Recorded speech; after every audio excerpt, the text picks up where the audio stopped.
Imaginez deux plants de tomates poussant dans exactement la même terre.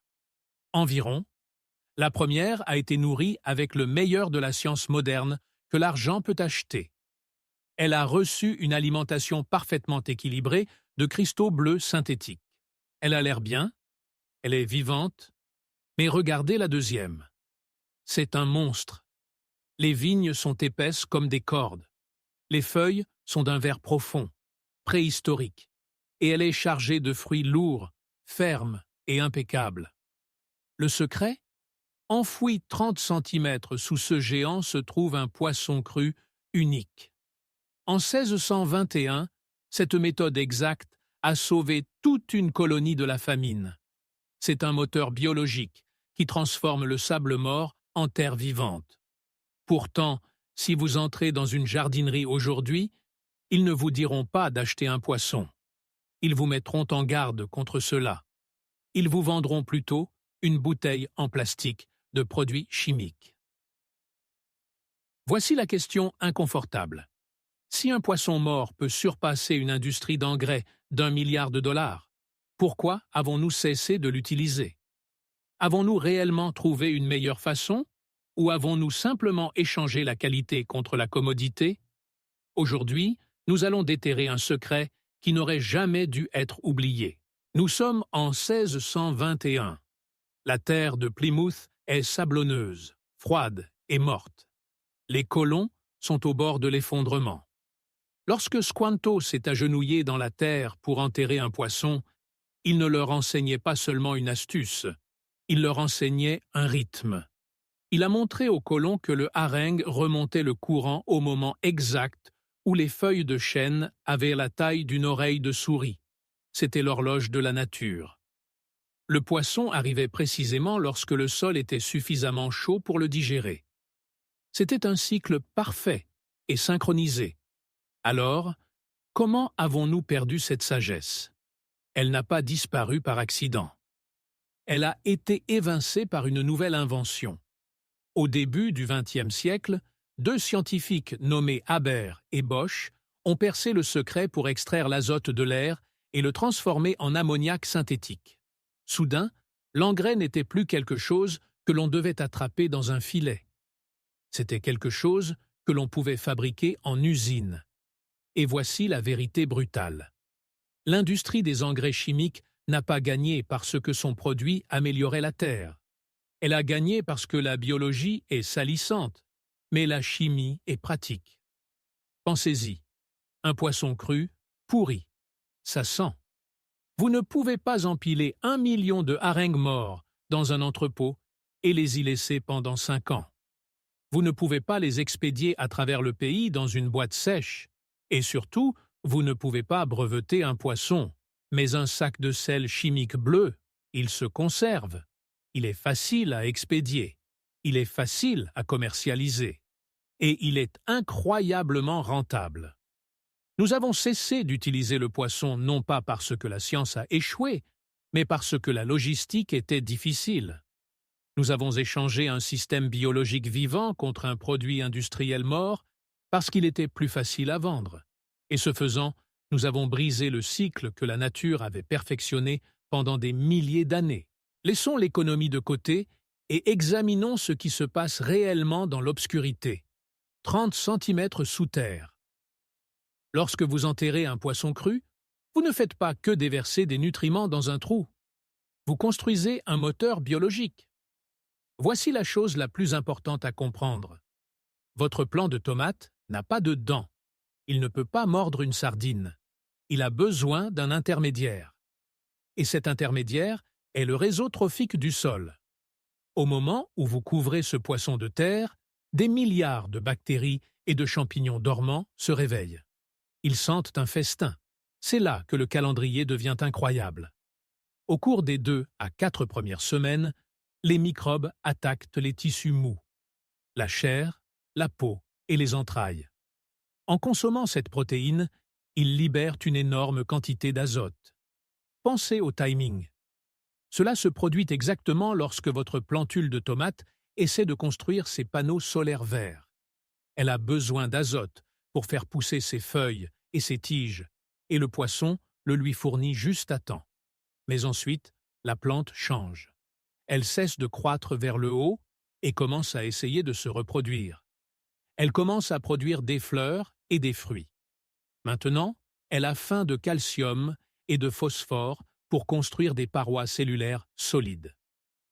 Si vous avez utilisé des engrais chimiques, l'azote est parti. Il a été emporté par la dernière averse. Mais le poisson a une deuxième étape. Les Omintulceus, les arêtes de poisson, sont riches en calcium et en phosphore. Elles se décomposent beaucoup plus lentement que la chair. Juste au moment où les premières petites tomates commencent à gonfler, les os se dissolvent enfin. Ils libèrent les minéraux exacts dont le fruit a besoin pour éviter la pourriture et la fissuration. C'est une libération lente et programmée qu'aucune usine ne peut reproduire. Les engrais synthétiques sont des sels. C'est comme donner à votre plante un triple shot d'espresso. Cela crée un choc, une poussée de croissance rapide, mais cela ne fait rien pour la structure du sol. En fait, le sel peut tuer les microbes même qui maintiennent la terre en vie. Le poisson est différent. Ce n'est pas une drogue, c'est un repas. Il nourrit d'abord les microbes, et les microbes nourrissent la plante. Cela crée un sol spongieux, vivant et capable de retenir l'eau. Cela transforme votre jardin en un système autorégulé qui sait exactement quoi donner et exactement quand le donner. Mais la théorie n'est que des mots. Voyons les résultats sur le terrain. Pour le prouver, nous avons mis en place un essai rigoureux côte à côte. La rangée A a été nourrie avec un engrais synthétique NPK de première qualité et équilibré. La rangée B n'a reçu que de l'eau et un seul poisson haché enterré à 30 cm de profondeur. Pendant les 2 premières semaines, les 2 rangées semblaient identiques. Puis, l'écart a commencé à se creuser. Les plantes de la rangée chimique étaient vertes, mais les plantes de la rangée de poissons étaient quelque chose d'entièrement différent. Leurs feuilles sont devenues d'un vert forêt profond et foncé, signe d'une photosynthèse intense. Les tiges étaient nettement plus épaisses, presque comme de petits troncs d'arbres, construites pour supporter une lourde charge. Mais le vrai choc est venu lorsque nous avons creusé dans le sol. Dans la rangée chimique, la terre était lâche, mais sans vie. C'était une ville fantôme. Dans la rangée de poissons, le sol était grouillant de vers de terre. Nous parlons de 5 fois la population de vers. Cela prouvait que la biologie fonctionnait. Les vers mélangeaient les nutriments pour nous, transformant l'argile en un humus riche et aéré. Puis vint la récolte. Les cultivateurs de tomates connaissent le chagrin de la pourriture apicale. C'est cette vilaine croûte noire et enfoncée qui se forme au fond de vos meilleurs fruits. Elle est causée par un manque de calcium. La rangée chimique en a souffert. Malgré l'engrais coûteux, les plantes ne pouvaient pas absorber le calcium assez rapidement pendant la chaleur de l'été. La rangée de poissons? Pas un seul fruit n'a été perdu.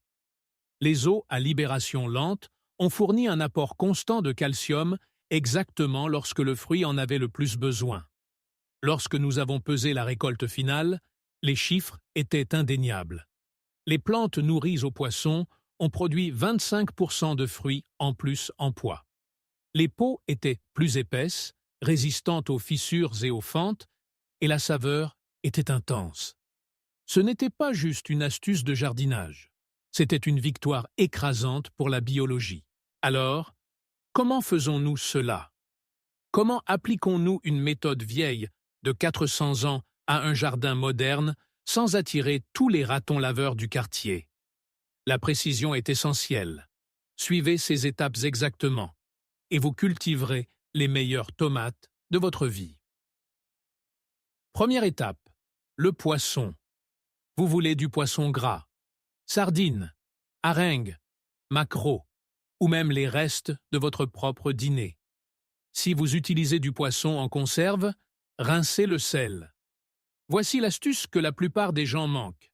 N'enterrez pas le poisson entier. Prenez un couteau et coupez-le en 3 ou 4 morceaux. Pourquoi? Parce qu'une plus grande surface signifie une décomposition plus rapide. Cela accélère la libération d'azote pendant ces premières semaines cruciales. Deuxième étape, le trou.